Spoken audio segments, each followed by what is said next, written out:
성도 여러분들 안녕하십니까? 6월 14일 화요일입니다. 함께 하신 여러분들을 환영합니다. 저는 세리토스 교회를 섬기는 김희상입니다. 함께 기도하시고 시작하겠습니다. 하늘에 계신 아버지 하나님, 우리에게 새로운 한 날 이 하루의 삶을 우리에게 허락하시고 주님의 주시는 생명으로 살 수 있게 하시니 감사드립니다.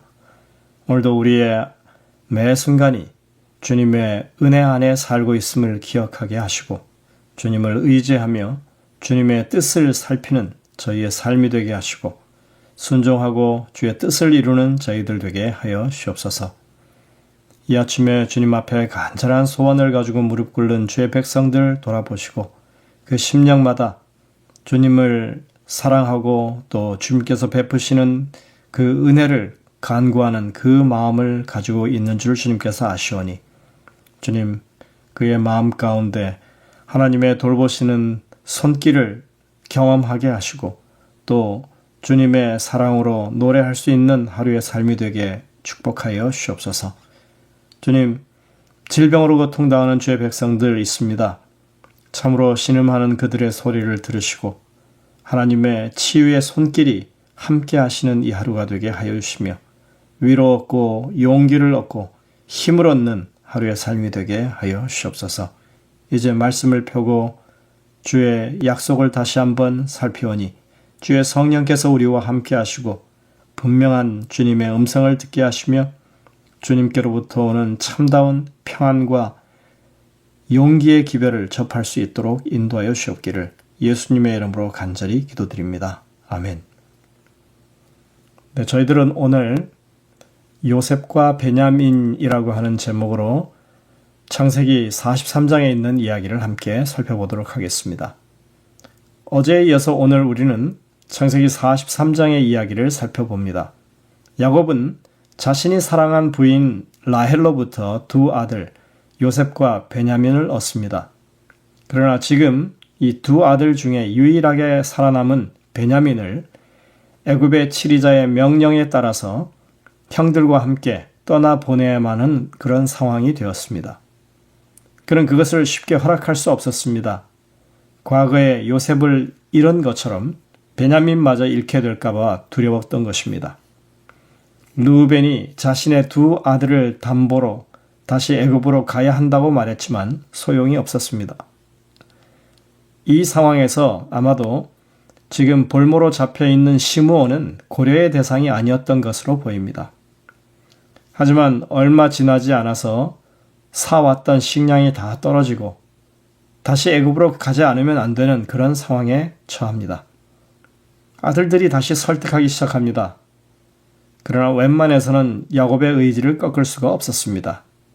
이때 유다가 나서서 자신의 목숨을 걸고 베냐민을 꼭 다시 데려오겠다고 맹세한 후에 비로소 야곱은 애굽으로 두 번째 내려갈 것과 베냐민이 그의 형들과 함께 갈 것을 허락합니다. 우리는 이 대목에서 야곱의 입에서 나오는 볼모로 잡혀있는 그 형제라고 하는 말이 나오는 것을 봅니다. 시므온이라고 말하지 않습니다. 그 형제였습니다.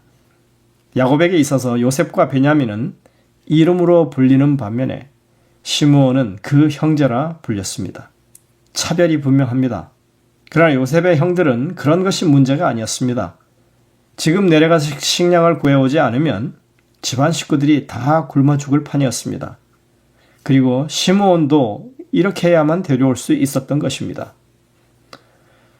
창세기 43장에서 일어났던 사건을 보면 베냐민의 존재감이 얼마나 큰지 알 수 있습니다.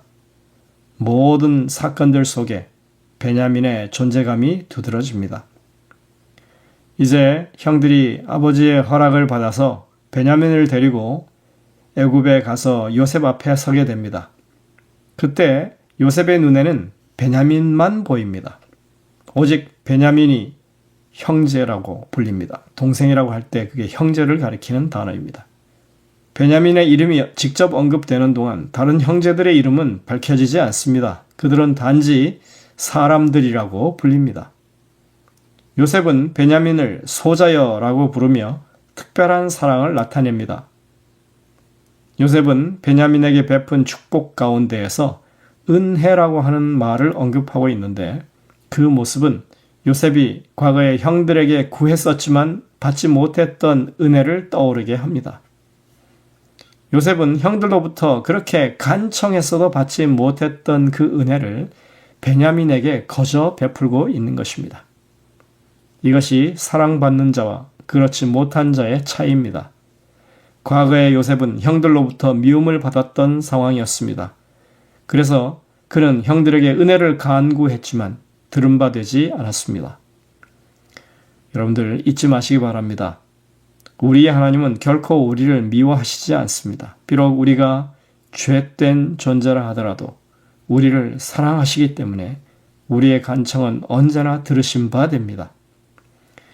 베냐민처럼 구하지 않아도 우리에게는 당신의 은혜를 베풀어 주시는 분이 하나님이십니다.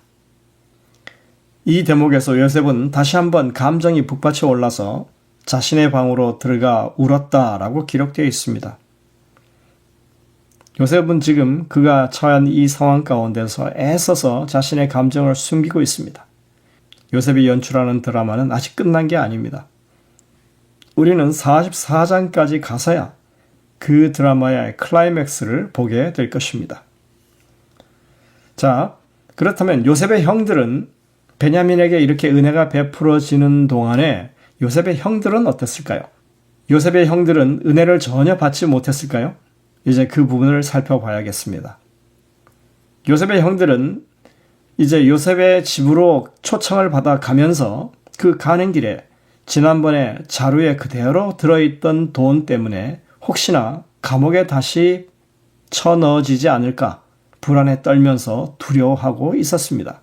그들이 요셉의 집 문 앞에 이를 때 그 요셉의 청지기에게 돈이 자루에 들어있었던 자초지정을 설명하면서 자신들이 그렇게 한 일이 아니라고 하는 것을 이야기해 줍니다. 그럴 때 요셉의 청지기가 이렇게 대답합니다. 너희는 안심하라. 두려워하지 말라. 너희 하나님, 너희 아버지의 하나님이 재물을 너희 자루에 넣어주신 것이니라. 너희 돈은 내가 이미 받았느니라.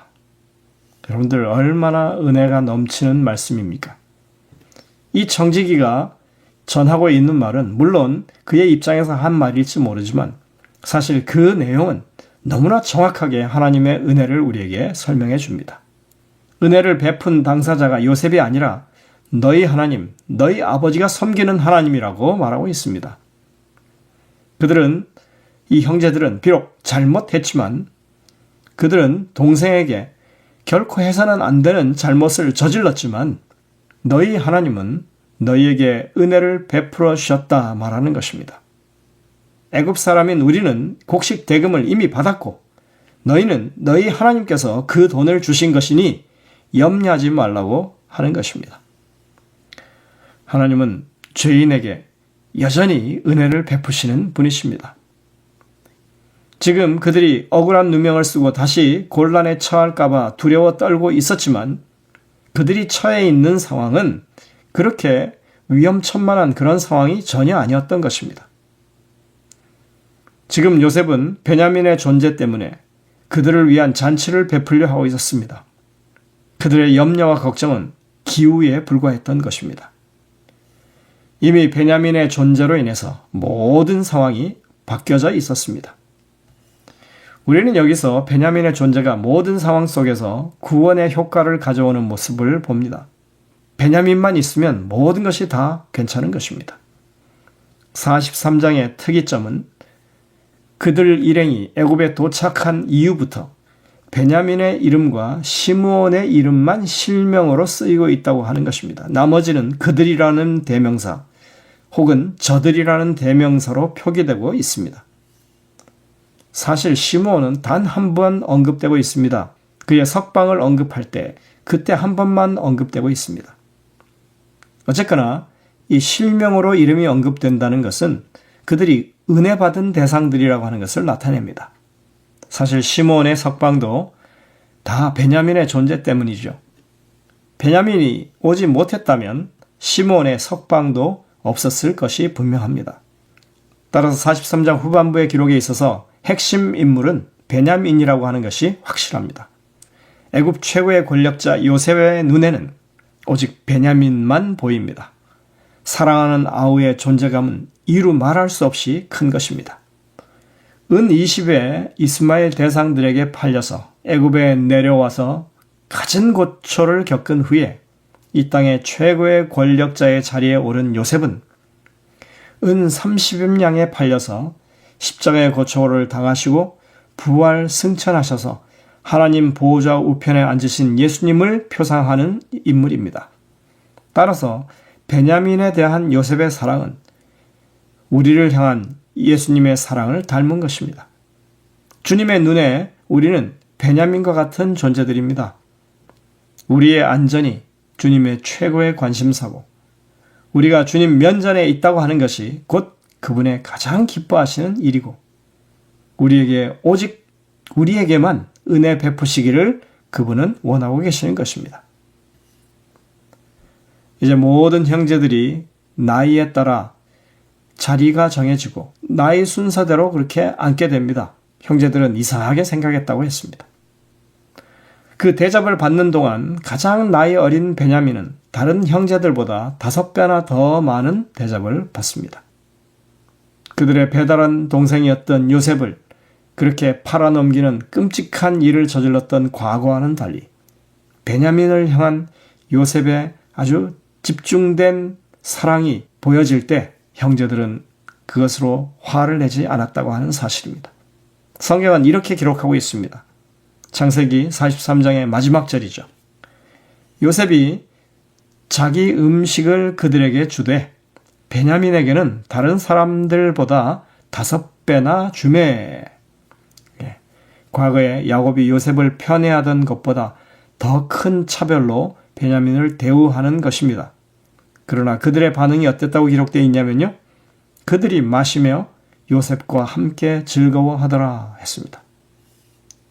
그들에게는 이러한 베냐민을 특별하게 대우하는 것이 지금 더 이상 그들의 마음에 미움이나 혹은 차별로 비춰지지 않는다고 하는 것입니다. 엘렌 화이트는 이 부분에 대해서도 요셉의 의도가 있었다고 전하고 있습니다. 부조와 선지자 228쪽에 보면 이렇게 말합니다. 베냐민에게 편파적인 호의를 베풀어 요셉은 그들이 자기에게 했던 것처럼 시기와 질투를 그 어린 막내 아우에게도 나타내는지를 알아보고자 하였다.